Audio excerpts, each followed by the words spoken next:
I'm honored today to co-convene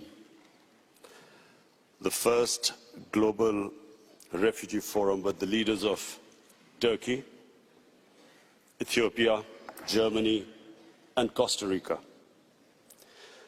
I thank especially the government of Switzerland and the UNHCR for hosting the forum. I commend Secretary General and High Commissioner Grandi for the strong advocacy of the refugee causes. But I want to especially pay a tribute to President Erdogan of Turkey and the people of Turkey for hosting the largest refugee population. Excellencies, ladies and gentlemen, I want to speak about Pakistan. Pakistan was born out of the biggest refugee problem in the history of mankind. And we were inspired by the Prophet Muhammad sallallahu alaihi wasallam, who was a refugee. I'm very proud to say that Pakistan hosted at 1.4 million refugees. And still, after 40 years, Pakistan still has 1.4 million registered refugees.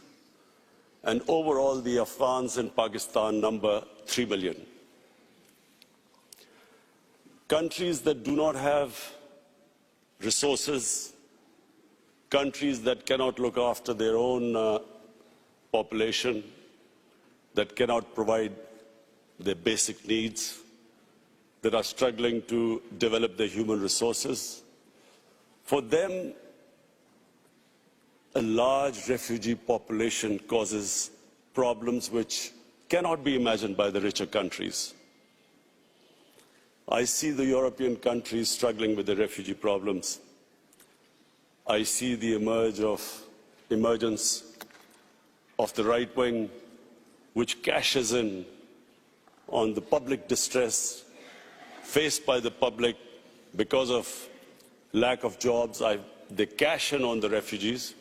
So we in Pakistan have been through this. 4 million refugees, and today almost 3 million refugees. A country where there's massive unemployment. We know what we go through. As a Prime Minister, I can tell you that we face daily problems where our people want jobs, and clearly the refugees can become a target. But I'm very proud of my people, the way the people of Pakistan have hosted the refugees, the hospitality shown to the refugees for over 40 years. But the main point I want to make here today is that prevention is better than cure. We must all try and prevent people from becoming refugees.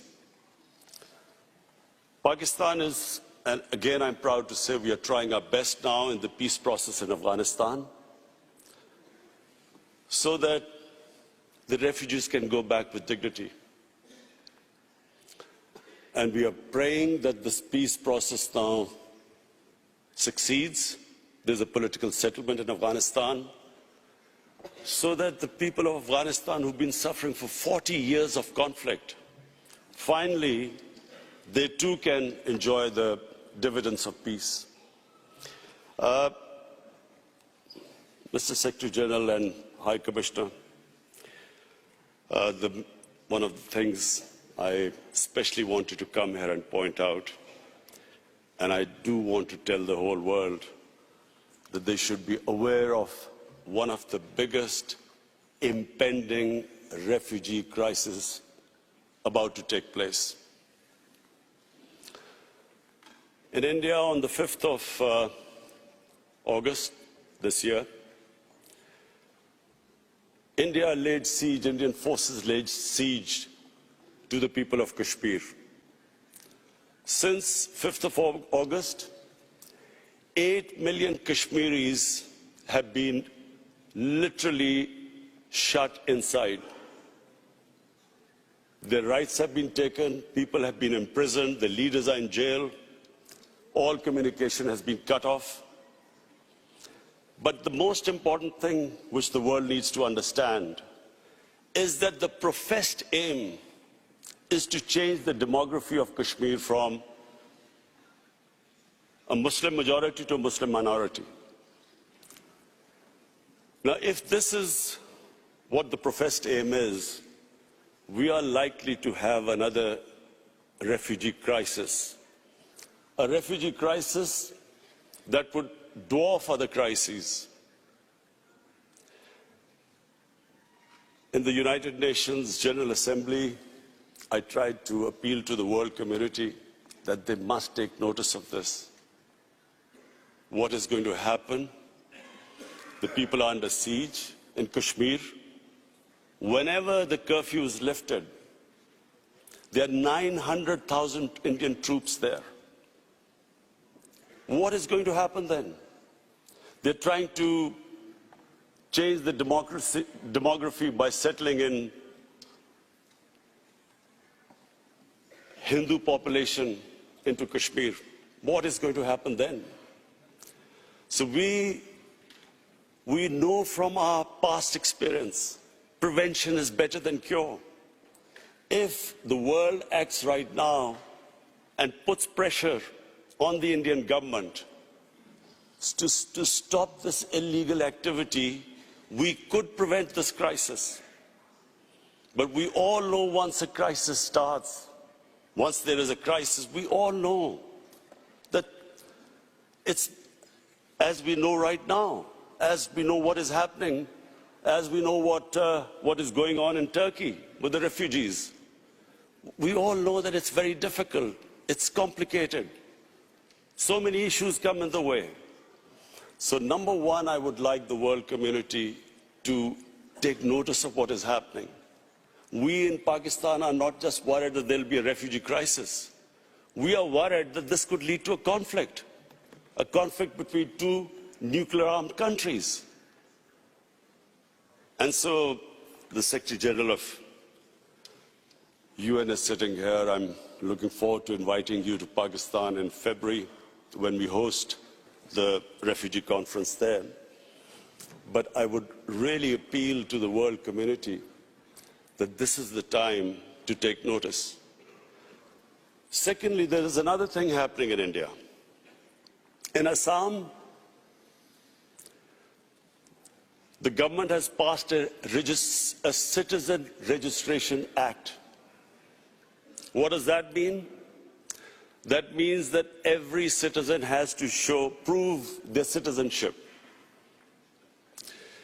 This is what happened in Myanmar.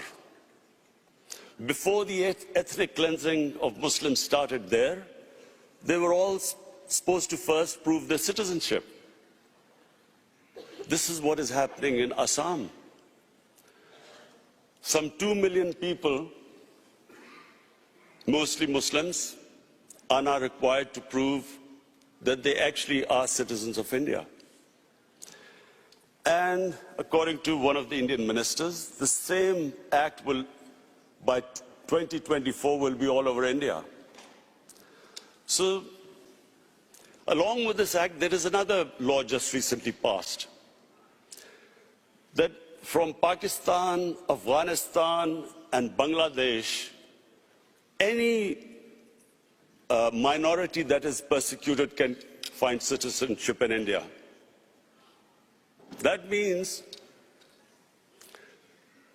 that anyone except Muslims can find citizenship in India. So therefore, if you put these two acts together,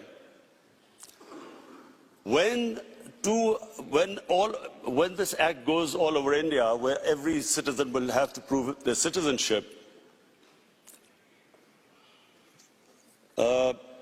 Secretary General, please understand the implications. There are 200 million Muslims in India. So anyone who cannot prove the registration will be deregistered as a citizen, except that all other religious minorities, Hindus, Sikhs, Christians, they can come back and seek asylum in India, so they will get citizenship, but not Muslims. So there are 200 Muslims in India. If 2 or 3% of them cannot prove their citizenship, where will they go? So this is another thing. There are riots in India already, people are out in the streets. I would urge the international community to please look into this, because we know once the crisis happens, it's much more difficult. I repeat, it's much more difficult to control it. It's much easier right now for the world community to step in and see what is happening.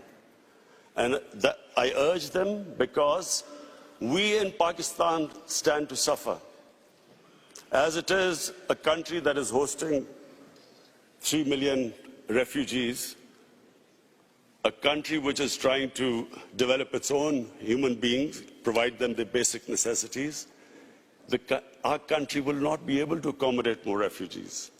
So I urge, I especially came here, Mr. Secretary General and High Commissioner, I especially came here, that this is the time for the world community to take notice. What is happening next door can have consequences, can have an impact on the refugee population of the world, which is unprecedented. Thank you.